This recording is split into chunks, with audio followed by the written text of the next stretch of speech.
What is the difference between a high-performing man and a man who stopped seeing growth in his life? Somewhere along the way, somewhere in his journey, just stopped developing. What is and is there one thing that's responsible, that serves as the barrier to stopping all growth in our lives? And if we can identify the barrier that stops growth, can we gain a key that will accelerate and unlock growth for us? Well, I believe we can, and in today's episode, I'm going to hand you a key that I found in scripture that I believe is responsible for unlocking and also accelerating growth in our lives. Let's get into it.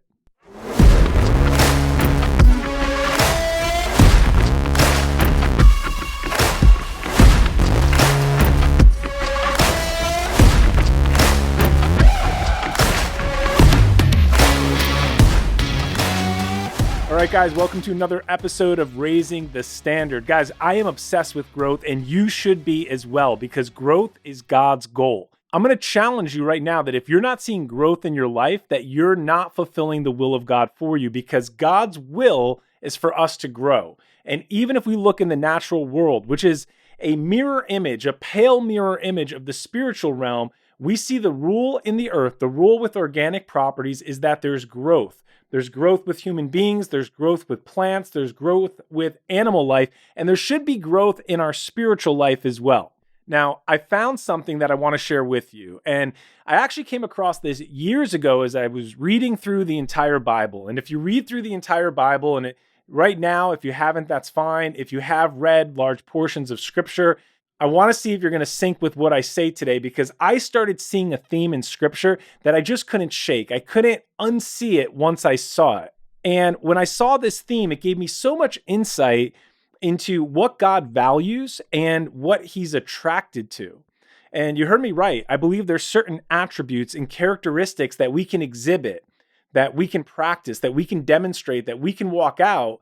And the people that exhibit these are the people that attract God's favor and God's presence into their life. So who wouldn't want that? If you knew there was something specific that God is attracted to in the lives of men, you would want to know it. So I want to read you briefly two verses right now out of Isaiah 66. This is verse 1 and 2, and this is going to give us a really vital piece of information into what the Lord is attracted to. Heaven is my throne and earth is my footstool. Where then is a house that you can build for me?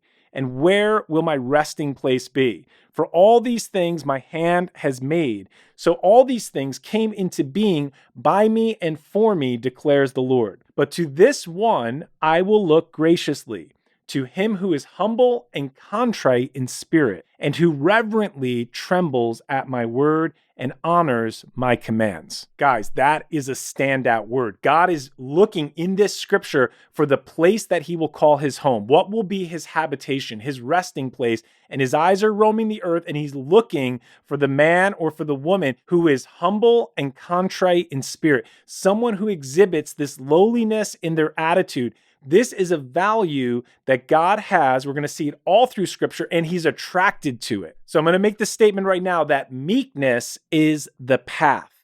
Meekness is the key. And I want to further elaborate this just a little bit here, guys, to show this to you, because who inherits the earth? It's the meek. Now, when you think about inheriting the earth, that is a ruling scripture. So if you want to rule and you want to reign, well, you don't get it the way the world gets it, by hustling and climbing and fighting to get to the front of the line. It's the first shall be last and the last shall be first. So God is obsessed. He values and he's looking for this meekness and this humility in us as men. And if we think about this in the plan of God, when Jesus enters the earth, he enters as the lamb. He's known as the lion and the lamb, but primarily in his first advent, we see him show up as the lamb. He shows up in total humility, in total meekness. And yes, we get some glimpses into his lion nature, but he is primarily the lamb when he shows up the first time. When he returns at his second coming, you will see the lion nature of Jesus. But primarily what we see in scripture is the lamb nature who is sacrificed for us. And this lamb nature that he exhibits,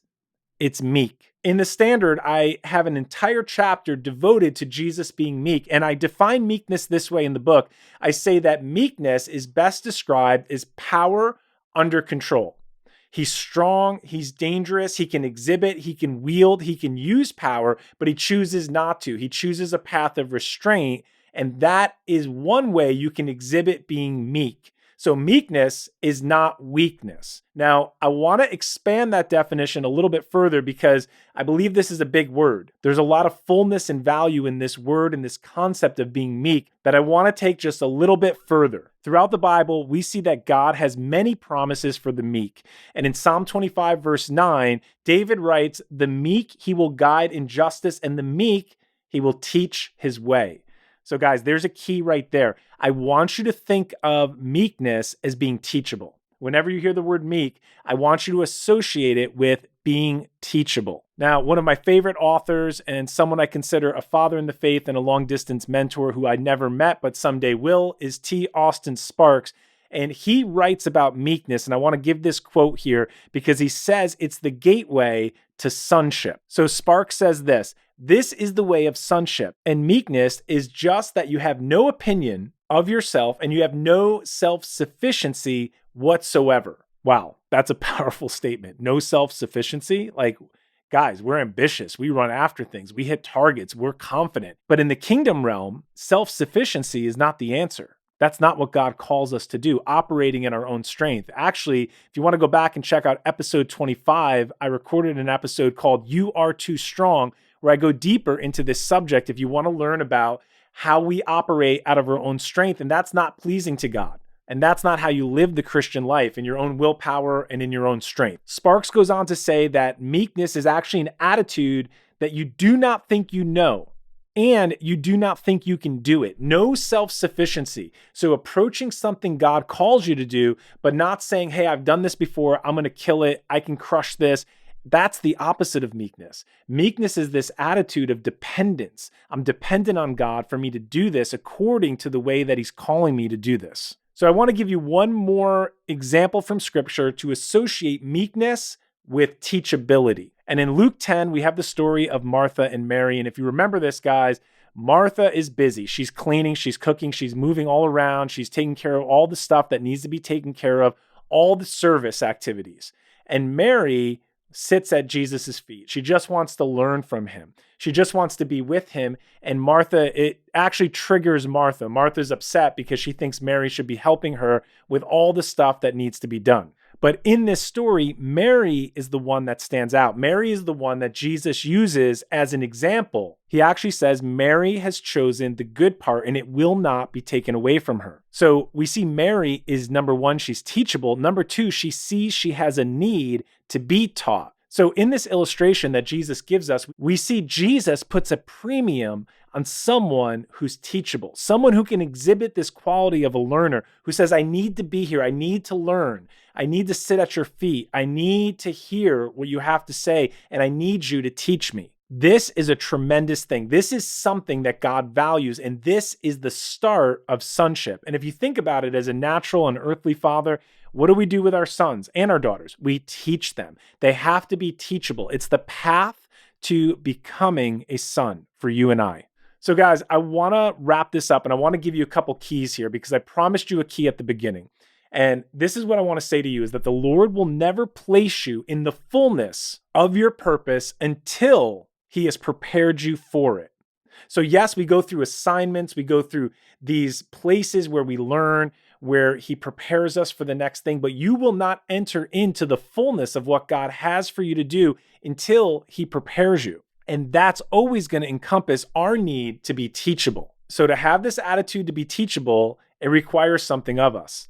It requires that we have a need. Because if you don't have a need and you think you know everything or you think you're good, you will not be teachable. You won't look to learn. You won't look to lean on the Lord. You won't look to lean on others. But when he calls you into a new place, he's always looking for that need. Are you needy from him?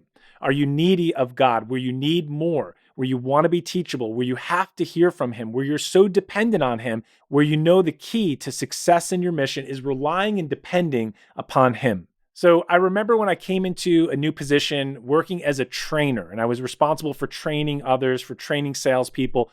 One of the things that I made the transition from sales representative to now I was becoming a trainer. It's a pretty big jump when you're in the world that I'm in and you're stepping into an entirely new side of the business, new skill sets, new identity that's needed. And one of the trainings, one of the things that my team did together is we read a book. It's a great book. It's by Marshall Goldsmith. It's called What Got You Here Won't Get You There. And that principle is so true. And it applies here.